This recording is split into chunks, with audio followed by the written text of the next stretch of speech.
Yes?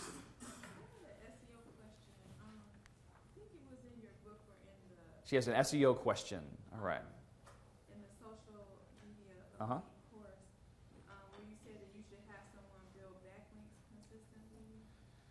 Well, you want to get links to your site consistently. So if you recall earlier in this presentation when I BuzzSumo, what I was talking about, where you could see the most shared content online. If you're talking about getting links, you might as well try to get links from people that have already shared content that's been extremely popular. So when you use a site like BuzzSumo, you'll figure that out. You can type in the keyword, see the most popular types of content, and then who's actually shared that content.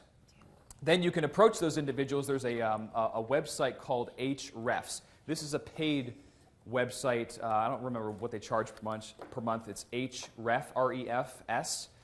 And that's where you can see like the links that, like where they were shared. Now on BuzzSumo, you can see who tweeted it, who shared it on Facebook, but you can reverse engineer and see which websites have linked to the actual blog post or piece of content, which is very valuable because those websites probably have authority in their space, which means that if you get a link from one of those authority-based properties, that will increase your website. For instance, if you own a local brick-and-mortar business, if you submitted a piece of content to the local newspaper or a pretty well-known magazine, and they actually picked it up and gave you a link in the bio, that's a very credible link from an authority-based property, and sometimes you don't even need that many of those links to really ascend very high on Google for a keyword. Also, I was talking with a gentleman about the what's called the click-through rate. Now, this is where Google does place a lot of emphasis on time on your website, first of all, and who actually clicks on the site. So if you're local in Atlanta, it would be great if hundreds of people that were local in Atlanta searched Atlanta chiropractor and just clicked, found wherever the search was on the first page or second page and clicked on your website and stayed there for a few minutes, because that affects your SEO. And the more you can do that, the higher you're going to rank, in conjunction with getting links, in conjunction with optimizing your what's called the metadata of your website. So this is stuff your programmer typically takes care of, your webmaster. If you're a real estate, let's say you're a realtor in Atlanta, well, Atlanta realtor would be in your meta tag or your meta title of the website and your meta description, and you'd find that keyword somewhere on your page. Remember, Google's all about relevancy, period. That's what they want. They want to deliver relevant results to searchers. And if you can consistently give them what they want, you're going to rank really high and also get a lot of links naturally.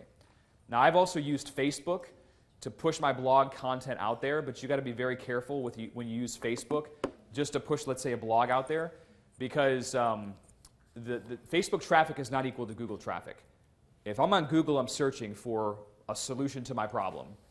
If I'm on Facebook, I'm kind of looky-looing around, so I might have seen your ad, but, and this actually happened to me many years ago. We had one of our websites was doing great in terms of SEO, ranking high on Google. Then we had a landing page that was directly off of the main site. So it was the site.com/landing page, whatever it was. We started sending a ton of Facebook traffic because we had an opt-in for our ethical bribe, and it was doing great from a Facebook side of things. But because so many people were bouncing off real quick, it was a 95% bounce rate. They were staying on the website for 12 seconds. What did that do to my SEO? It dropped it. So if you plan on playing both of the games, you might be better off having a lead page from lead pages or ClickFunnels if you're talking about just your ethical bribes versus your main website for the SEO. So you have to take that into consideration. SEO is an important pillar, and there's a lot of value there, but so is also Facebook ads. And if you merge the two on the same site, sometimes that can negatively affect the way you rank on Google.